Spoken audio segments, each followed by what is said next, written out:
You know, it's one of the very first things folks look at when reviewing a new camera, and sure, there's other important factors to consider here, but the resolution and megapixel count, well, it's always the headlining feature. And rightfully so, as consumers have really bought into the megapixel race over the years, including myself. But when is enough enough? You know, I often get asked why I shoot with a 100 plus megapixel camera if I don't create these massive prints. And the answer for me is that I love the amount of cropping flexibility that a super high resolution camera provides. I mean, I can crop a photo to absolute death and still come away with a clean, smooth, and detailed image. But what if you don't have a high resolution camera and you do want to apply an aggressive crop? Is it possible without creating that overly pixelated image? And the short answer is yes. And that's the purpose of this week's video, is to discuss one of the least spoken about tools inside of Lightroom and how you can harness it to create some of the most detailed and high resolution photos you've ever seen. So for this experiment, I took photos that were captured using my 26 megapixel X-T4, my 42 megapixel, my old 42 megapixel Sony a7R II, and my current 102 megapixel GFX 100S to see how far we can push this tool. And the results using the GFX 100S, let's just say it was absolutely shocking to say the least. So to jump right into it, this is an image captured with the 26 megapixel Fuji X-T4. You can see 6240 pixels times 4160 basically gets you 26 megapixels. So if we want to come up here and let's put an aggressive crop, I just want to get rid of a lot of this, kind of these distractions through here. So let's get really aggressive with this. I'm going to bring this side all the way over. Let's bring this side all the way over to maybe about right there. I want to get rid of that little rock there. Move it over to about there. I think that looks pretty good. And now we are at 2,812 by 1875, which I believe is a little over 5 megapixels. So we went from 26 megapixels to 5 megapixels. And in my opinion, that's a pretty aggressive crop. So if we wanted to maybe bring back some of that resolution, Lightroom has got an incredible tool to do just that. So I'm going to come up here to the photo section, and I'm going to come down to enhance, and then you'll see that raw details is automatically checked whenever you're doing this with a raw file, which I would always encourage you to do. That will automatically be checked. It'll have an estimated time here of 15 seconds, and I will hit enhance. Depending on how large the file is that you're trying to enhance, that amount of time will change a little bit. But as you can see right here at the top, it is creating the enhanced DNG, and it looks like it is about done. And now you can see right here, it created a new file, enhanced. So I'm going to come back up here to library, and let's do a little bit of comparison. Come up here, let's unstack these images and compare the two. So this on the left is the enhanced, this on the right is the original, and you can see the enhanced is now 5624 by 3749, which I believe is maybe around 20 megapixels. I'll put it on the screen exactly what the difference is. But in essence, almost quadrupled the megapixel count. So I think we went from around 5 megapixels upwards towards 20. So a substantial improvement. But what does that really mean if you really can't see it? I'm not a numbers guy. I care more about the actual, can I perceive the real difference? So let's just pick an area here. So I don't know, maybe here where it's kind of well lit. Don't need to zoom in that far. And let's see here if we can really see a big difference. And you really can see a difference. So this is the enhanced image here. You can see so much more detail all through here than you can. Actually, let me zoom out so it's a little bit better, more fair of a comparison. But yeah, you can definitely see much more detail. It looks much sharper, much more crisp on the enhanced version. If we zoom in on the people here, you can see that you almost, like you can see this kind of string hanging down from this person's coat jacket that they're wearing. On this one, you almost can miss out on that. You really can't quite see it. They definitely look a little bit crisper on the more enhanced version here. Let's see if there's another area here that we can check out. Let's see if I can find that area on this one here.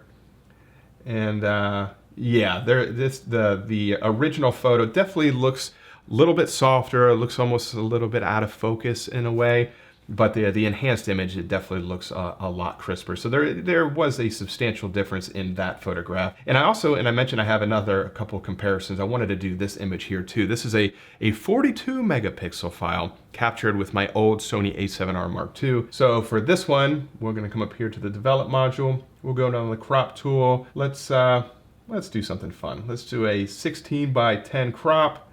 And let's get real aggressive here. So let's capture the bottom part of the waterfall and the top part of the waterfall there. Maybe something to about that, I think looks pretty good. So we went from 42 megapixels to now it's 3816 by 2385. Whatever that is, I'll put it on the screen here. But once again, a very, very aggressive crop. It is nowhere near 42 megapixels any longer. So what I'm going to do is I'm going to come up here to photo. I'm going to come down to enhance. And once again, you can see that raw details is automatically checked because this is a raw file. And let's go ahead and hit enhance. And now you can see it says 25 seconds because this is a 42 megapixel file. So it is going to take a little bit longer. So I'm going to go ahead and let this run. You can see it running at the top right here, creating enhanced DNG. And it is finished now. So I'm going to come back up here to the library and let's compare these two. So let me unstack these and compare. You can see the image on the left is the enhanced one, and now it is 7633 by 4771.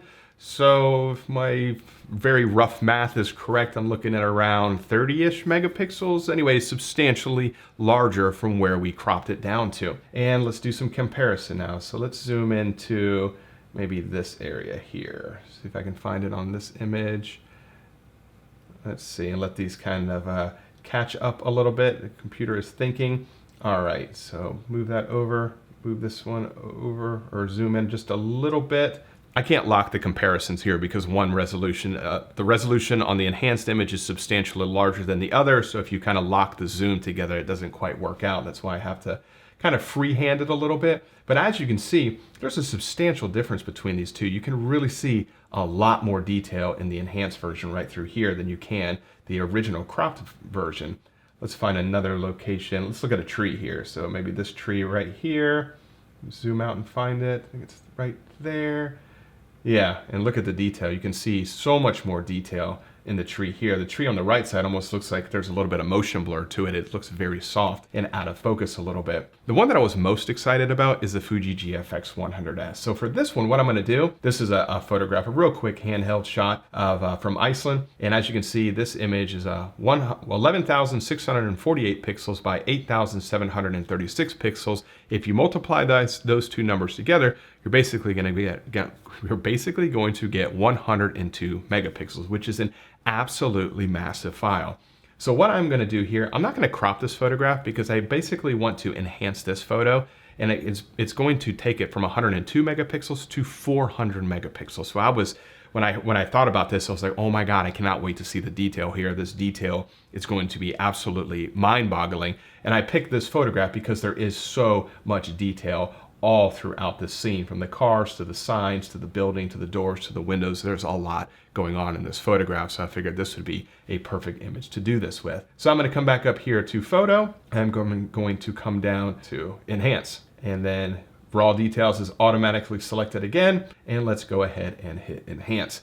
The first time I did this, I think it took about 45 seconds, and as soon as this is done, I will pick it back up. Definitely not going to let you hang there or listen to me waffle on for 30 seconds trying to waste as much time as this takes to create. Well, it looks like it just finished, and it's a good thing I didn't try and consume that amount of time just yapping because I guess because I'm doing a screen record, it took a lot longer. It took about 3 or 4 minutes, honestly, to create this 400 megapixel image. But here is the photograph here. So let me come back up here to the library. Let's expand this. Let's compare the two. And now you can see that the enhanced image, 23,296 by 17,472, or effectively a 400 megapixel image. So we went from a 100 megapixels to a 400 megapixel photograph. And let's compare this two. So there's a little sign here that I want to see. And let's just let it catch up here real quick. There's a little bit of a lag. All right, so right through here. So looking at the two, this is where I thought was really, really shocking. In my mind, I'm thinking going from 100 megapixels to 400 megapixels, that is a massive difference. So I was really pumped. I was pretty stoked to see the difference in these two photographs.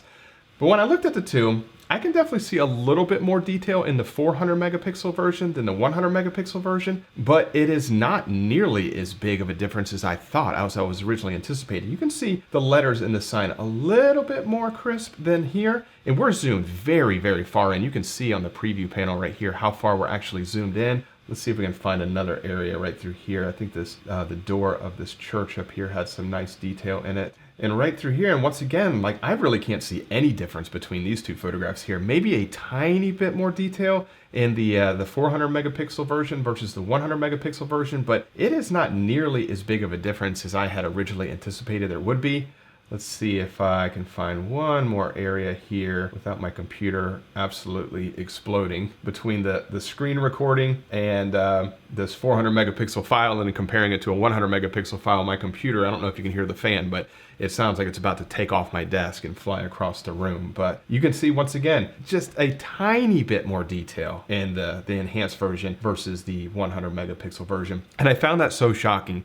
And it really made me kind of realize that maybe the megapixel, race that camera manufacturers have always been, I guess, under. Maybe they're kind of reaching the end of where that number can go. It's the law of diminishing return.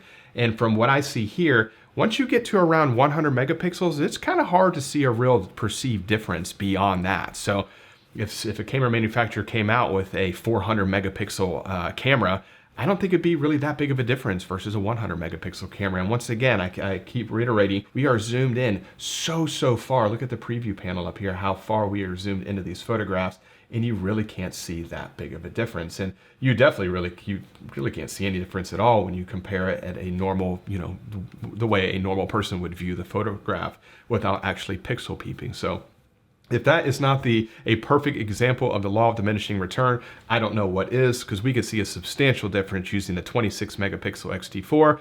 We could definitely see a difference using the 42 megapixel Sony A7R Mark II. But then when we started to compare the super high resolution Fuji GFX 100S and quadrupled its resolution or its megapixel count to 400 megapixel, really couldn't see that big of a difference. So I found that to be pretty shocking and very interesting. So if you do find yourself putting a heavy crop on a photograph, and maybe you're not using a 100 megapixel camera, maybe you're using your iPhone, maybe you're only using a 20 megapixel camera and you crop it down to maybe 3 or 4 megapixels, there is a very easy way to use a super resolution inside of Lightroom. And I'm using Lightroom Classic, by the way. I don't think this is available on Lightroom Mobile or anything like that. So very cool technique, very simple to do. There are better options out there that give you more flexibility. I forgot what some of them are called, but the drawback is, well, they work better. They give you more flexibility, different things you can customize, but they cost more. So at least with Lightroom, it's already built in. You don't have to pay anything additional for that, but it does work pretty well. It's not in all situations, but there are many situations where it does work pretty well. And as you can see in these examples, it did seem to provide a substantial boost in clarity in overall resolution, except in the final example, at least perceived resolution. So anywho, I do hope you enjoyed this week's video. And I also wanted to make a note that if you did enjoy this week's video, I've got a bunch of different playlists that you can click on that have information about composition or maybe gear reviews or on-location tips or techniques that I will put a link in the end card if you want to take a look at that as well. So really do appreciate you checking out this week's video, and I will see you all next Wednesday. Bye.